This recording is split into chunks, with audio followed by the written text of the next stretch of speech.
Oi! In this video, I'm gonna look at and discuss each main character from the hit TV series The Boys, and as a foodie myself, decide what dish I think represents them the best. Before we begin, just a disclaimer that this video will contain spoilers for everything The Boys up to and including season 3. And if you're not familiar with The Boys, just imagine a world where superheroes existed and it's very realistic. So without further ado, let's get right into it.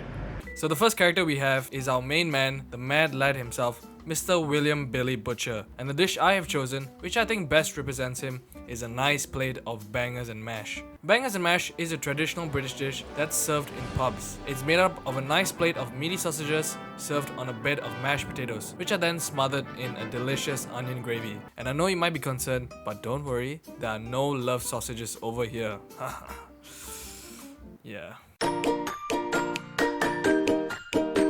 So why do I think this dish relates to Butcher? Well, firstly, it is a British dish. And if you haven't guessed already, from the insane amount of profanity this man yells out in every second, well, he's British. I'm telling you, I can absolutely see Butcher sitting down in a pub one evening, digging into a plate of bangers and mash while slinging back a couple of pints. You know, he would be enjoying his meal, and then in true Butcher fashion, he would probably get pissed drunk, call someone a wanker, and then fight the whole pub for no reason. So from the show, we know that Butcher ran away from home at an early age to serve in the army. So I think this dish is pretty fitting because bangers and mash was popularized during World War I. The term bangers actually comes from the fact that sausages made during that time were made with a high water content due to meat shortages. And because of this, they were liable to pop under high heat when cooked, which gives them the name bangers. And we all know Butcher, he does love banging things. Also, I think the pairing of sausages and mashed potatoes together is a great representation of Butcher as a character, as the hearty, meaty sausages represents his outer, tough and gritty side. And on the other hand, delicate, light mashed potatoes represent his little bit of humanity that's still left inside. But honestly speaking, as the show has progressed, I think we can all agree that my man is slowly losing his mashed potatoes. Next up, we have the living embodiment of mommy and daddy issues himself, Mr. Homelander.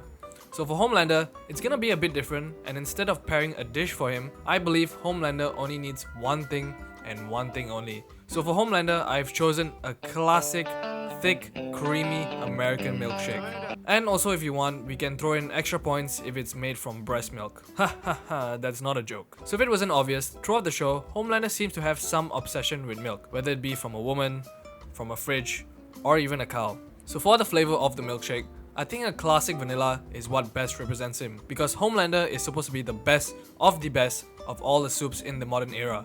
And in my opinion, I believe a vanilla milkshake is the best of all milkshakes. And if you think otherwise, it's alright, I respect your wrong opinion. Homelander is the face of VOD and supposed to be their best product that can do no wrong.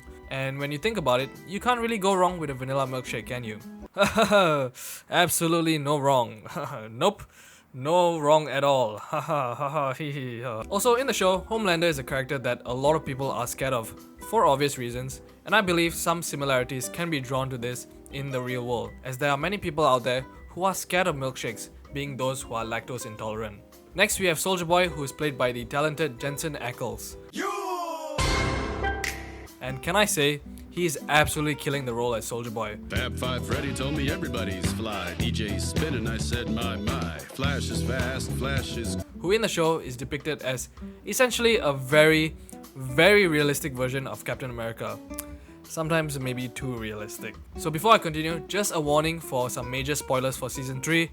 But the dish I've chosen for Soldier Boy is a nice vanilla ice cream. And this is because we find out in season 3 that Soldier Boy is Homelander's father.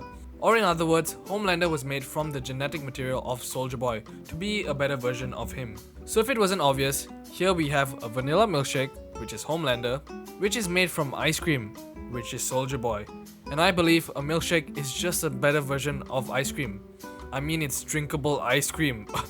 Absolutely amazing. So for this ice cream, I think a plain vanilla ice cream is kind of boring. So to fit the character of Soldier Boy, our ice cream will be infused with delicious bourbon and served with a nice topping of crushed Benadryl, which we know my man absolutely loves. Next we have Annie January, also known as Starlight, and the dish I have gone with is a delicious lemon meringue pie.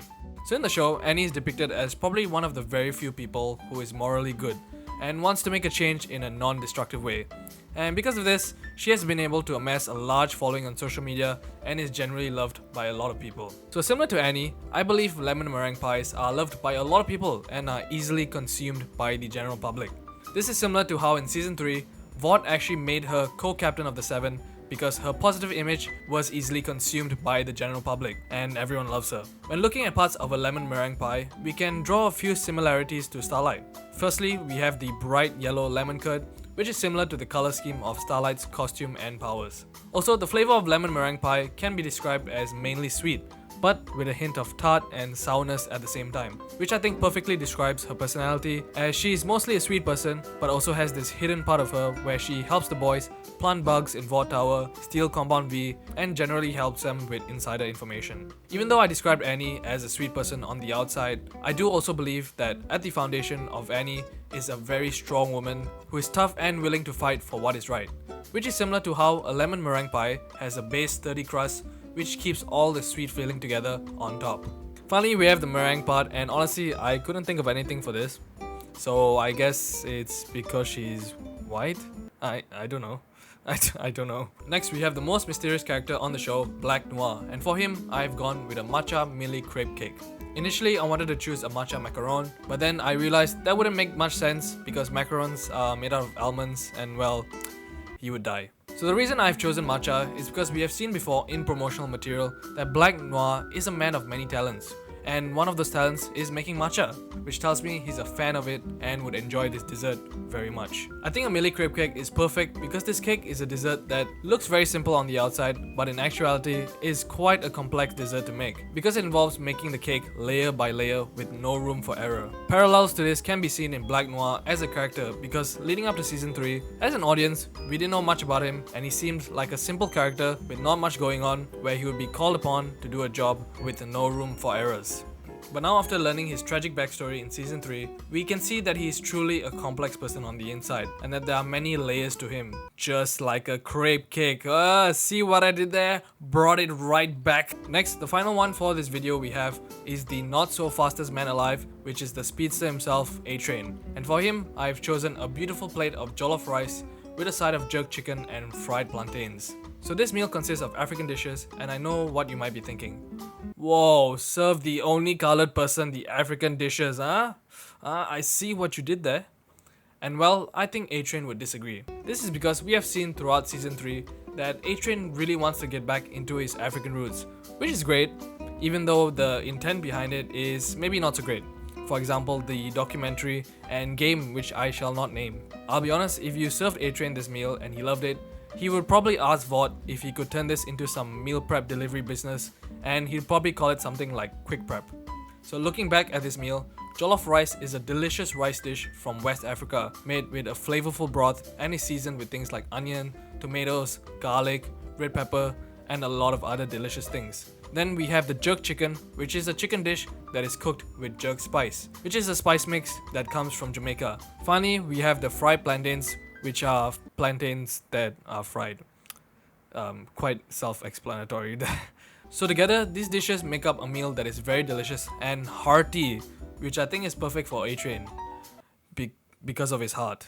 Also, when serving this to him, I would probably serve 50 plates of this instead of one to make up for the many calories that he actually needs.